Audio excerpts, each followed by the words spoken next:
মঙ্গলবার রাতে সামাজিক যোগাযোগ মাধ্যমে ফেব্রুয়ারি মাসে আওয়ামী লীগের কর্মসূচি ঘোষণার পর রাজনৈতিক অঙ্গনে শুরু হয়েছে আলোচনা সমালোচনা।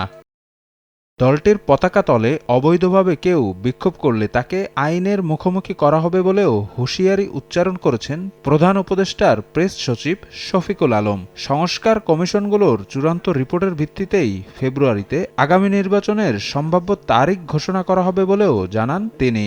যতদিন না তাদের লিডারশিপকে ট্রায়ালের মধ্যে আনা হচ্ছে, যতদিন না তাদের অ্যাকাউন্টেবিলিটির মধ্যে আসছে, ততদিন তাদের কোনো প্রোটেস্ট করতে দেওয়া হবে না। ফেব্রুয়ারি মাসের মাঝ বরাবর সমস্ত রিফর্মের রিপোর্টগুলো পাওয়ার পরে কনসেনসাস কমিশন কাজ করবেন।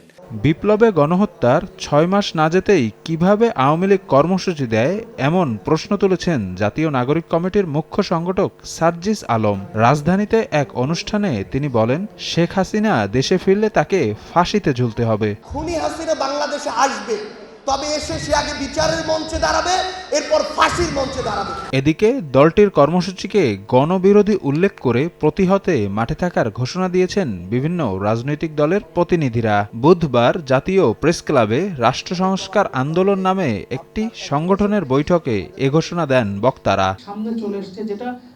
১৬ বছরের অপকর্মের বিচার না হওয়ায় আওয়ামী লীগ কর্মসূচি ঘোষণার সাহস পেয়েছে বলে মন্তব্য করেন বিপ্লবী ওয়ার্কার্স পার্টির সাধারণ সম্পাদক সাইফুল হক। আর বিএনপি চেয়ারপারসনের উপদেষ্টা জহিরুদ্দিন স্বপন বলেন, আওয়ামী লীগের কর্মসূচি মোকাবেলায় রাজনৈতিক দলগুলোর সঙ্গে জনগণও সজাগ রয়েছে। যাদের বিচার হওয়া দরকার, আইসিটি ট্রাইব্যুনালে যারা এখন বিচারের মুখোমুখি গণহত্যার জন্য ১৬ বছরের যে অপরাধ এই দেশ এবং তার জনগণের বিরুদ্ধে, যে অপরাধের সুনির্দিষ্ট বিচার হওয়া দরকার, তারা আবার ফিরে আসতে চান, এটা এক ধরনের ঔদ্ধত্যের বহিঃপ্রকাশ।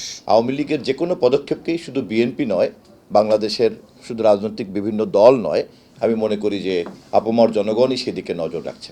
ভারতে বসে কর্মসূচি ঘোষণা শেখ হাসিনার বালখিল্যতা বলেও উল্লেখ করেন বক্তারা। ভারত সরকারকে বলবো ওনাকে ভালো চিকিৎসা দেন, কারণ ওনার মানসিক চিকিৎসার খুব দরকার। শফিক মুন্সি, সময় সংবাদ, ঢাকা।